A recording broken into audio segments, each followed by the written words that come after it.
തോൽവിയിൽ നിന്നും മലയാള സിനിമയിലേക്ക് ഒരു വമ്പൻ തിരിച്ചുവരവ് നടത്തിയ ഫഹദ് ഫാസിൽ.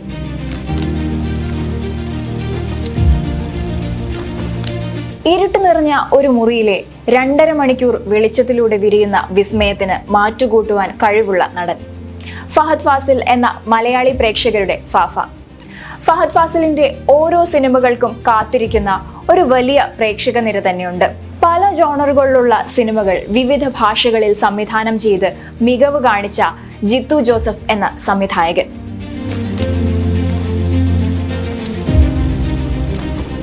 എടുത്ത സിനിമകളിൽ ഭൂരിഭാഗവും വിജയിച്ചിട്ടുള്ള സംവിധായകൻ. അഭിനയിച്ച സിനിമകളിൽ ഒട്ടുമിക്കതും വമ്പൻ ഹിറ്റാക്കിയിട്ടുള്ള നായകൻ. അഭിനയ മികവിലെ കൊടുങ്കാറ്റും സംവിധാനത്തിന്റെ പേമാരിയും കൂടി ചേർന്നാൽ എന്താകും സ്ഥിതി?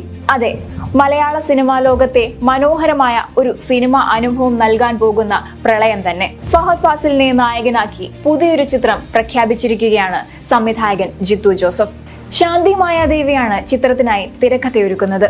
നേരിന് ശേഷം ജിത്തു ജോസഫും ശാന്തി മായാദേവിയും ചേർന്നൊരുക്കുന്ന ചിത്രത്തിൽ ഫഹദ് ഫാസിൽ നായകനാകുന്നു.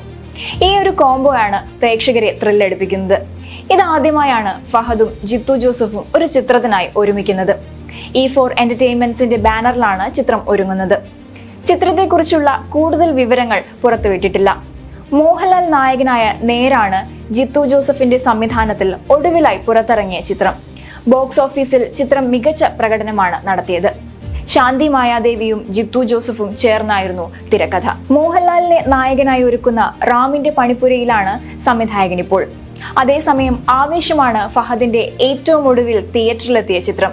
ജിത്തു മാധവൻ സംവിധാനം ചെയ്ത ചിത്രം ഗംഭീര പ്രതികരണമാണ് നേടിയത്.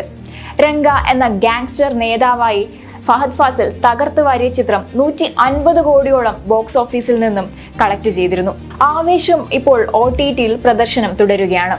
ജിത്തു ജോസഫ് ഫഹദ് ഫാസിൽ കോംബോ മികച്ചൊരു സിനിമാ അനുഭവം സമ്മാനിക്കുമെന്ന പ്രതീക്ഷയിലാണ് ഇപ്പോൾ സിനിമാ ആസ്വാദകർ. ചിത്രത്തെ സംബന്ധിച്ച മറ്റു വിവരങ്ങൾ പിന്നാലെ പുറത്തുവരും.